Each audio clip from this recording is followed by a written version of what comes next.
우리가 하나님의 말씀을 어떻게 깨닫느냐가 신앙생활하는 데 있어서 너무나 중요합니다. 예수 그리스도를 우리가 알고 나서 예수 그리스도의 관점으로 말씀을 보면 그 말씀 속에 하나님의 뜻과 계획 우리가 알 수가 있는 것이고, 만일에 우리가 그 그리스도의 관점으로 보지 못한다면 또 하나님의 그 뜻과 계획을 보지 못하기 때문에 말씀의 중요한 본질을 놓치고 신앙생활을 헤맬 수밖에 없습니다. 오늘 본문에 두 부류의 사람들이 등장합니다. 한 부류는 바리새인과 사두개인이고, 다른 한 부류는 예수님의 제자들입니다. 이들의 공통점은 안타깝게도 예수님의 그 말씀을 제대로 깨닫지 못했다는 것이죠. 그래서 예수님께서 오직 답답했으면 제자들을 향해서 너희가 아직 깨닫지 못하였느냐라고 탄식의 말씀을 하실 정도로 또 안타까워 하셨습니다. 신앙생활을 하는 데 있어서 정말 중요한 것은 오늘 말씀의 제목처럼 깨닫는 은혜를 체험하는 것입니다. 말씀이 선포될 때, 주의 종을 통해서 하나님 말씀이 선포될 때 그것이 이제 깨달아져야지만 나 자신을 돌아보게 되고 자신을 또 점검하게 되면서 또 실제로 내가 어떻게 행동으로 옮겨갈 수 있는지를 알 수가 있는 것이죠. 사실 말씀이 선포되면 그것이 깨달아져야 돼요. 깨달아지는 게 첫 번째 단계입니다. 그래서 하나님의 은혜로 이 하나님의 말씀이 깨달아질 수 있도록 여러분 오늘 기도 속에서 말씀을 받으시기 바랍니다. 하나님 깨달아지게 해 주시옵소서. 이 말씀의 본질을 놓치지 않게 하여 주시옵소서. 그래서 믿음의 행동으로 옮겨지게 하시고 또 결단하게 하시고 또 적용해서 하나님 영적 성장을 이루어가게 하시고 장성한 자로 나아가게 하여 주시옵소서. 이렇게 기도하면서 우리가 말씀을 받아야 되고요. 깨닫고 이 말씀을 적용하고, 특히 이제 문제와 사건에서 계속 적용하고 말씀을 찾아보고 말씀을 통해서 답을 찾는 그런 단계가 반복되면 오늘날 우리가 영적 성장을 이루면서 하나님의 일에 쓰임 받는 중요한 제자로 우리가 세워질 줄 믿습니다. 그래서 이 영향력이 엄청난 거죠. 말씀의 영향력이 엄청난 거예요. 만일 여러분이 이렇게 복음의 말씀의 영향을 받았을 때 이만큼 이게 그 엄청나다는 것이죠. 우리를 바꾸고 우리를 치유하는 그 말씀의 그 영향력, 그 능력이 엄청나다는 것입니다.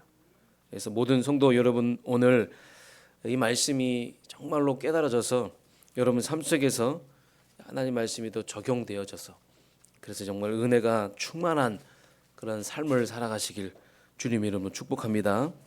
오늘 본문에 표적이라는 말이 나옵니다. 표적은 영어로 사인이라는 뜻이죠. 사인이라는 뜻은 잘 보고 잘 찾아간다는 뜻이 사인입니다. 그 사인을 보면서 찾아가는 것이죠. 그 사인을 보고 그 길을 찾아가는 것입니다. 그러면 사인이라는 것은 분명히 가리키는 것이 있어요. 목적을 가리키는 것이고, 표적은 무언가를 가리키고 있다는 것인데, 예수님께서 행하신 모든 기적들, 공간복음서에 나오는 수많은 그 기적들 있죠. 그 치유의 역사들, 그런 수많은 일들은 다 무엇을 가리키고 있는 것 같습니까? 하나같이 예수님은 누구신가? 과연 예수님은 누구신가? 그것을 가리키고 있는 거예요. 예수님은 누구십니까? 마태복음 16장 16절, 주는 그리스도시요 살아계신 하나님의 아들이시니다. 이 모든 사인들은, 모든 표적들은 다 예수님이 그리스도라는 사실을 가리키고 있는 거예요. 예수님이 그리스도시요 살아계신 하나님의 아들이심을 가리키고 있는 겁니다. 다른 말로 그리스도라는 말은 히브리어로 메시아라는 말이죠. 이 뜻은 기름 부음 받은 자라는 거예요. 기름을 부음 받았다, 그 뜻은 하나님의 선택을 받았다, 그 말이에요. 하나님의 능력을 위임받았다 그 말입니다. 그리스도는 죄 문제를 해결하신 참 제사장입니다. 그리스도는 사단의 머리를 박살내신 참 마귀십니다. 그리스도는 모든 죄 가운데 저주 재앙 가운데 빠져서 답을 모르고 길을 모르고 살아가는 모든 이들에게 하나님 만나는 길 되시는 선지자십니다.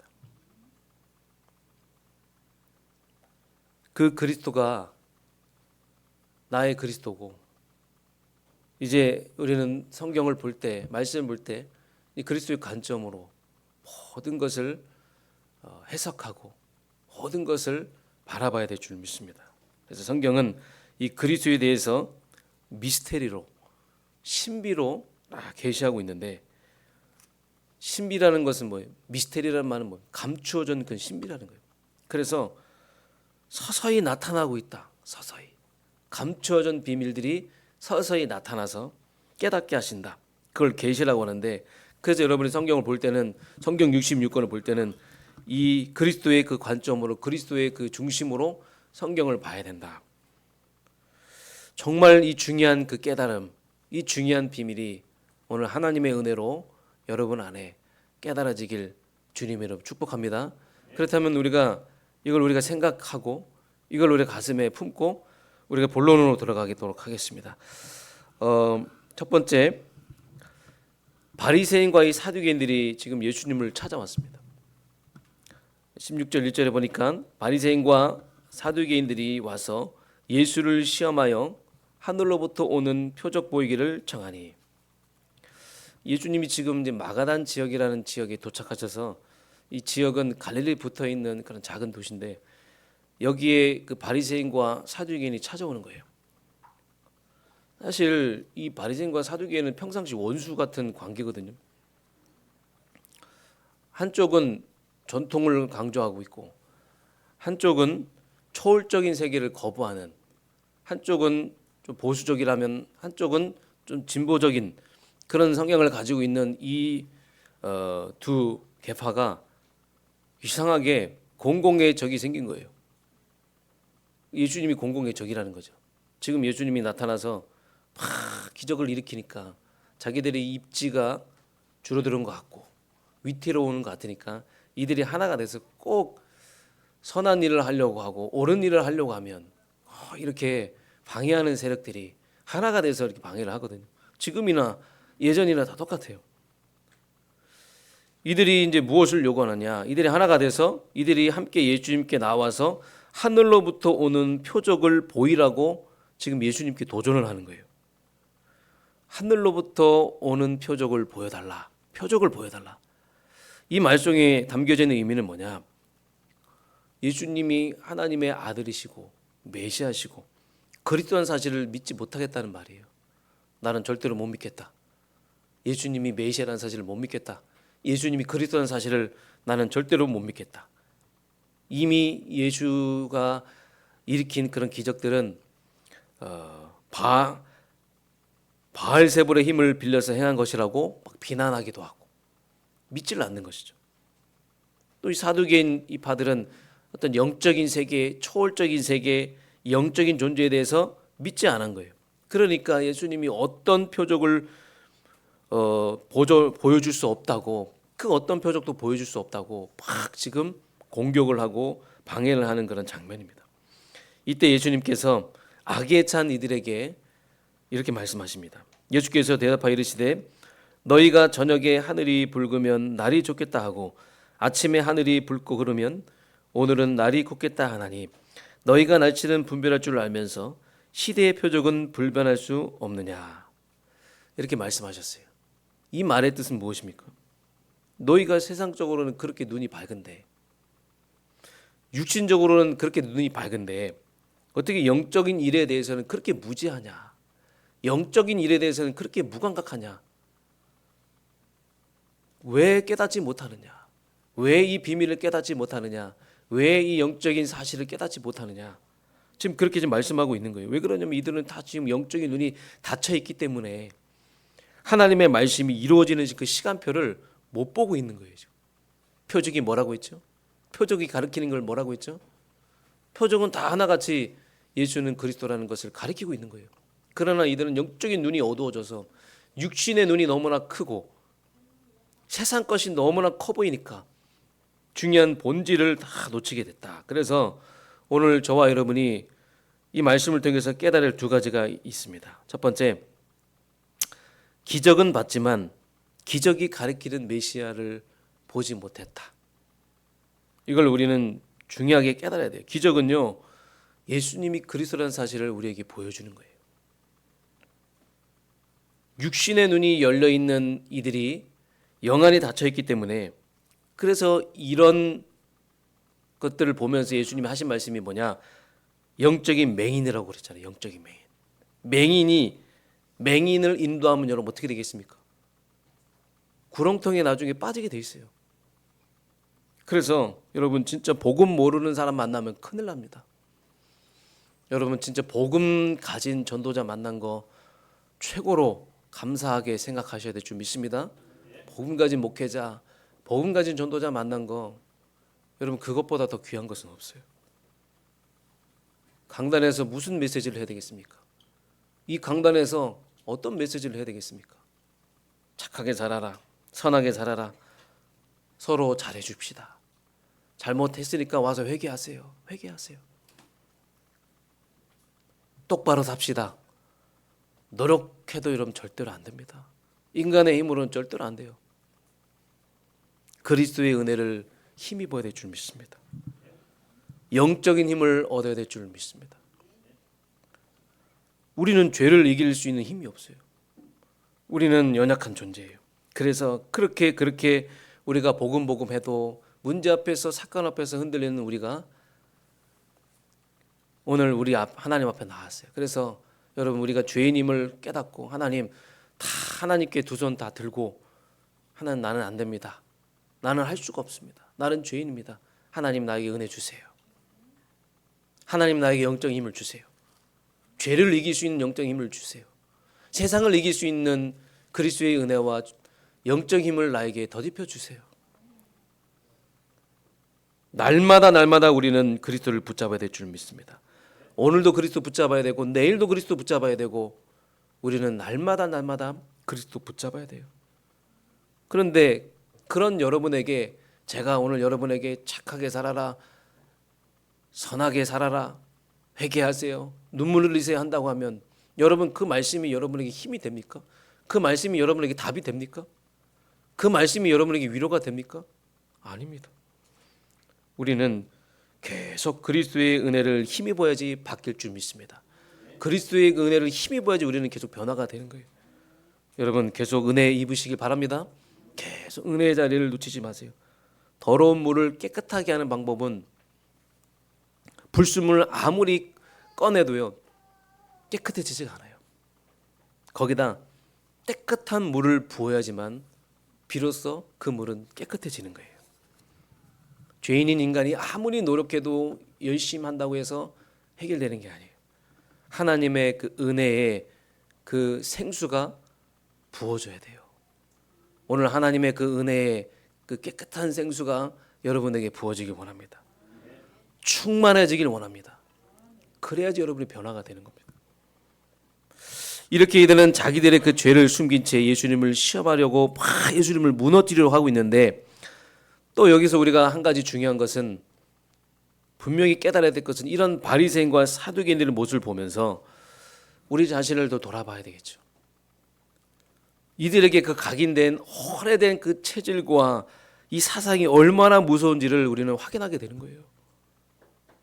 이들이 자라나면서 철저하게 복음 아닌 그런 전통, 자기 중심, 종교성, 그 율법을 계속 강조하고 그 중심으로 살아왔던 것들이 이렇게 자연스럽게 나오게 된 거예요.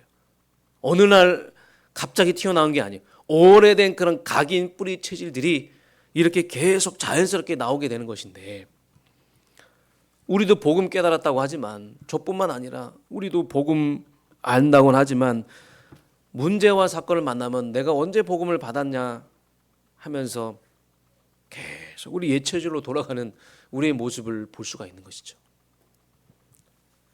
사실 여러분 체질 변화는 그렇게 쉽지가 않습니다. 정말 어렵습니다. 여러분이 얼마나 그동안 시행착오가 많았습니까? 여러분 인생을 살아오시면서 많은 시행착오를 겪으셨잖아요. 신앙생활을 하면서도 많은 시행착오를 겪으셨잖아요. 우리가 복음에 대한 충격이 컸잖아요. 예수는 그리스도 모든 문제 해결자라는 이 말씀이 선포될 때 그 복음의 충격이 우리에게 굉장히 컸고, 너무나 이 복음의 말씀이 좋기도 하지만 충격도 컸고, 그러나 이 예틀을 깨기가 정말 쉽지가 않아요. 자꾸 옛것이 튀어나오는 거예요. 자꾸 내 마음과 생각에서 옛것이 자꾸만 튀어나오는 거예요.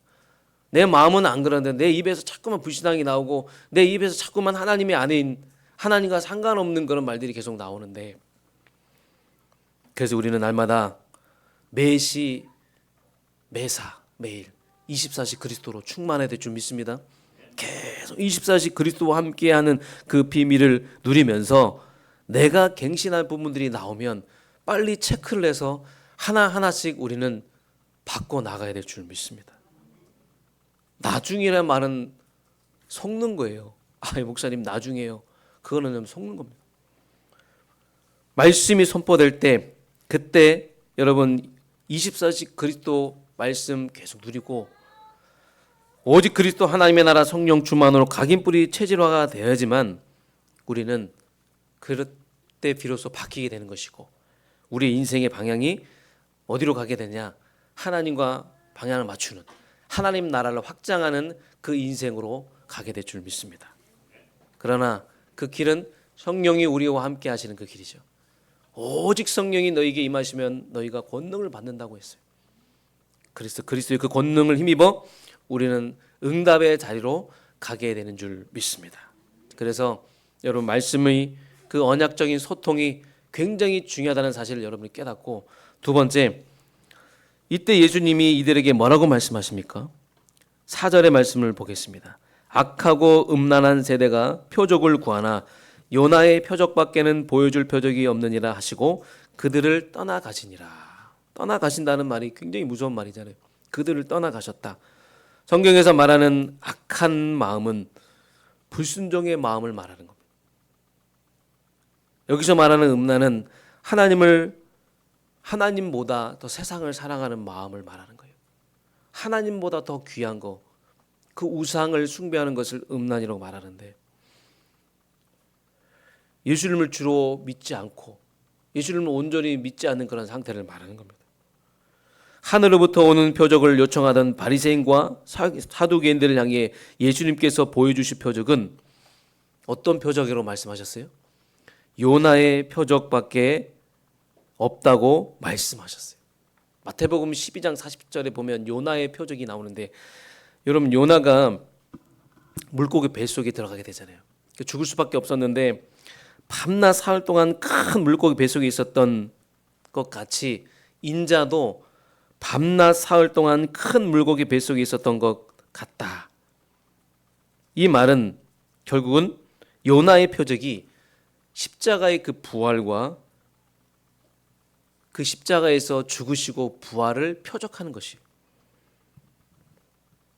여러분 예수 그리스도께서 십자가에 달리시면서 우리의 모든 문제를 단번에 다 끝내셨잖아요.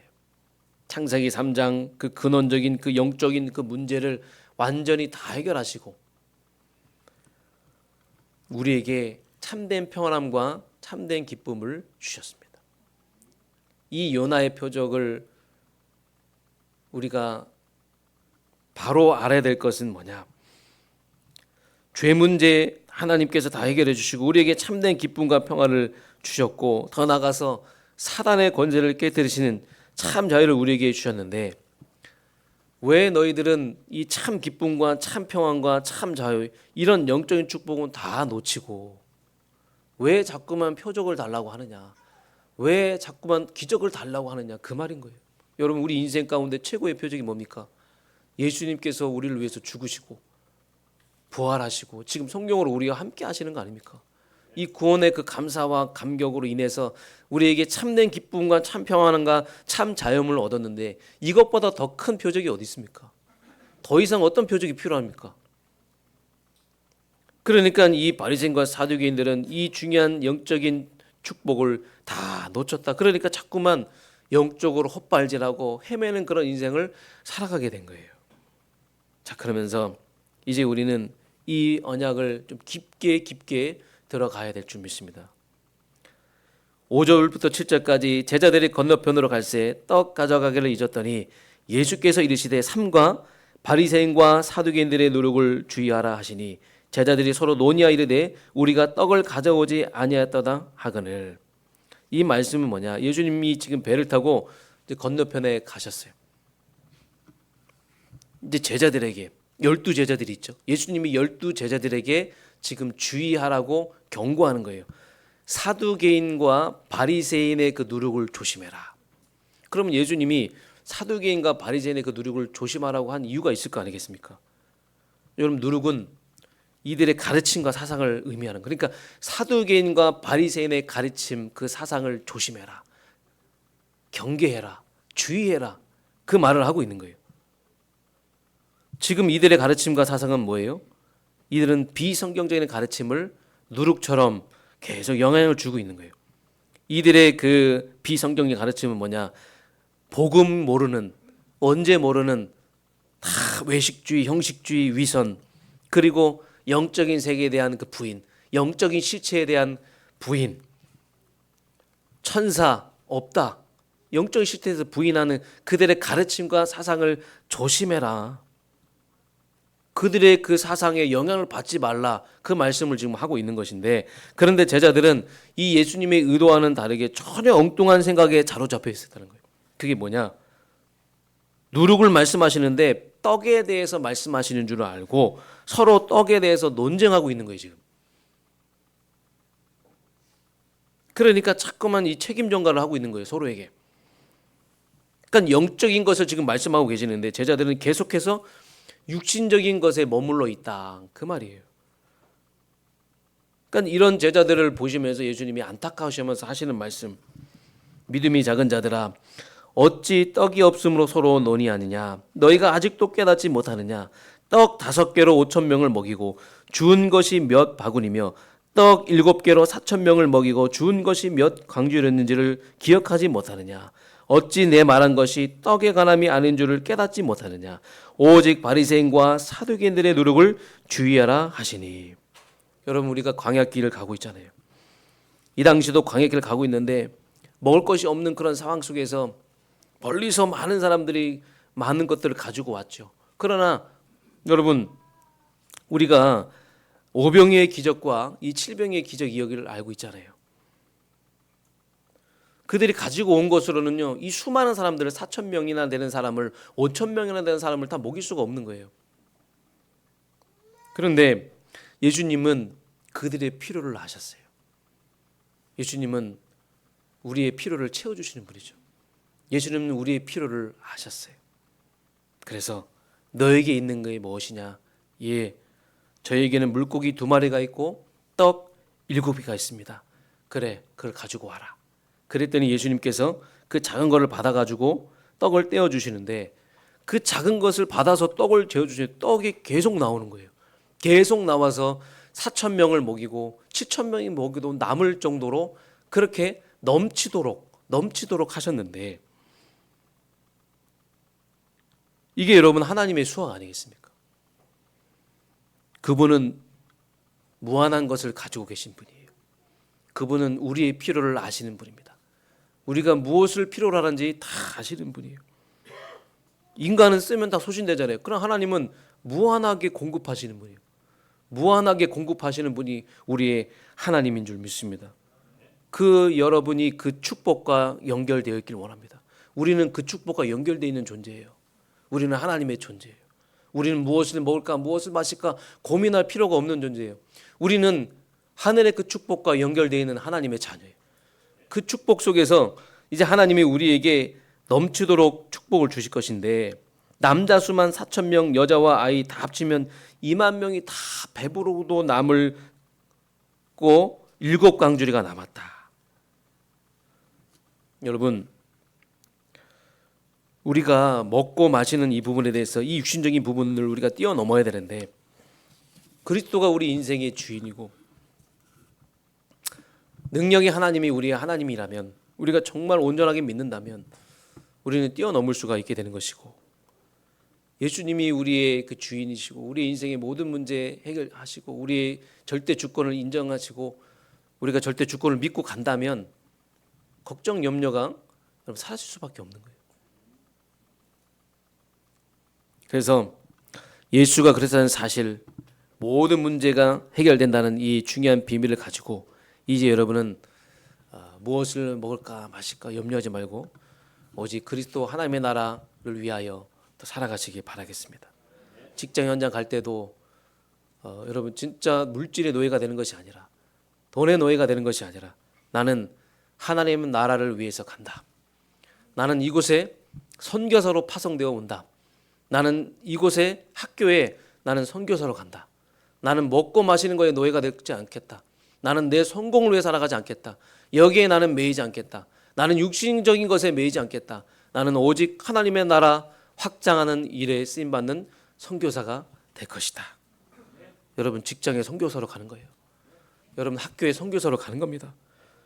기쁨으로 감사함으로 가는 거예요. 여러분 기쁨으로 감사함으로 가고 계십니까? 이왕이면 여러분 기쁨으로 감사함으로 가시기 바랍니다. 근데 예수님은 지금 반복하면서 이들을 질타하시면서도 예수님은 제자들을 사랑하시는 분이에요. 예수님은 우리를 사랑하시는 분이에요. 그래서 예수님은 이런 제자들을 포기하신 것이 아니라 이들을 너무나 사랑하기 때문에, 우리를 너무나 사랑하시기 때문에 이런 영적 의미를 계속 설명해 주시는 거예요. 오병이의 기적과 칠병이의 기적을 통해서 계속 우리에게 깨닫게 하시는 거예요. 깨닫는 은혜가 임하기 원합니다.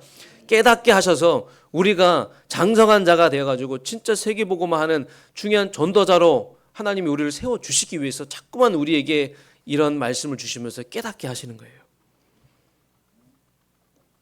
이제 우리는 육신적인 것에 더 이상 매여있지 말고 이것을 넘어서는 영적 진리를 발견해서 정말로 하나님이 중요하게 깨닫게 하시는 그 말씀의 중요한 비밀들을 깨달아서 본질을 놓치지 않고 언약적인 깊이를 더 깊게 해가지고 흔들리지 않는 그리스도의 제자로 든든히 사시길 주님 이름으로 축복합니다.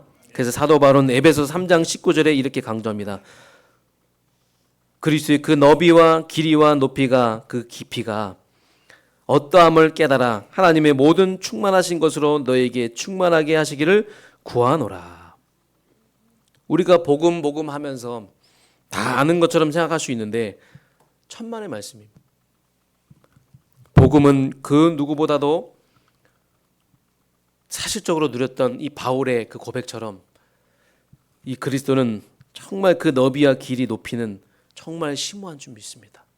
그래서 여러분 계속 그 깊이 누리면서 그 복음의 그 심오함을 체험하시고 그 복음의 그 진리를 체험하셔서 이 복음의 그 능력으로 계속적으로 여러분의 어떤 위기와 어려움도 뛰어넘으시고 신앙생활하는 가운데서 많은 위기가 오지만 이 복음의 그 깊이와 그 넓이와 그 측량할 수 없는 그 은혜 속에서 계속 모든 걸 뛰어넘으시고 복음의 능력을 사실적으로 체험하는, 그래서 복음의 사람으로 서시는 저와 여러분 되시길 주님의 이름으로 축복합니다. 그래서 계속 우리는 반복해서 들어야 돼요. 학습 이론 중에 한 가지를 배운 후에 그것을 잃어버리기 전에 또 한 가지를 그 위에 쌓아야 한다는 그 누적 원리라는 게 있어요. 그래서 여러분이 영적으로도 이 누적 원리가 있는데 한 번 예배 드린다고 끝나는 게 아니에요. 그래서 우리의 신앙생활은 매일매일 예배가 돼야 되고, 특히 우리가 수요일 날, 금요일 날도 계속 참석하셔서 계속 영적 흐름을 지속해서 타는 것이 굉장히 중요한 줄 믿습니다. 더 중요한 것은 여러분이 매일매일 여러분이 있는 곳에서 매일 예배를 드리셔야 돼요. 매일 예배를 드리셔서 그것을 하나님의 말씀을 묵상하면서 계속 영적인 것도 누적이 된다는 사실을 아시고 계속 복음이 계속 깊어지시길 여러분 주님 이름으로 축복합니다. 결론입니다. 하나님은 이미 우리에게 충분한 은혜를 주신 줄 믿습니다. 하나님은 우리에게 구원의 은혜를 주셨어요. 이제 우리는 그 안에서 발견된 사람이 된 겁니다. 여러분 예비된 사람은요 다 그리스도 다 깨닫게 되는 것이고 체험하게 됩니다. 여러분 다 예비된 자가 되길 원합니다. 그럼 예비된 자들은요 진짜 그리스도 깨닫게 돼 있어요. 진짜 하나님의 그 은혜를 체험하게 된 줄 믿습니다. 그리고 두 번째, 주어진 은혜 속에서 더 이상 표적을 구하지 않고 우리는 하나님과 동행하면서 사는 그런 하나님의 존재인 줄 믿습니다. 우리가 뭐 더 이상 표적이 뭐가 필요 있습니까? 더 이상 기적이 뭐가 필요 있겠습니까? 이미 우리에게 보여주신 이 표적과 기적. 그래서 이 주어진 은혜를 감사하는 사람은요, 더 이상 표적을 구하지 않고 그냥 하나님 나와 함께 해주세요. 계속 하나님과 동행하면서 계속 말씀만 믿고 그 말씀의 그 본질은 그 예수 그리스도를 계속 깊이 누리면서 계속 어떤 상황 속에 흔들리지 않는 그 제자로 나아가게 된다는 것이죠. 이런 사람이 여러분 진짜 제자예요. 사랑하는 성도 여러분, 진짜 제자 되길 원합니다. 하나님 말씀으로 충분합니다.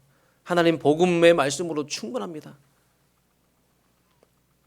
하나님 나타나면 믿겠습니다.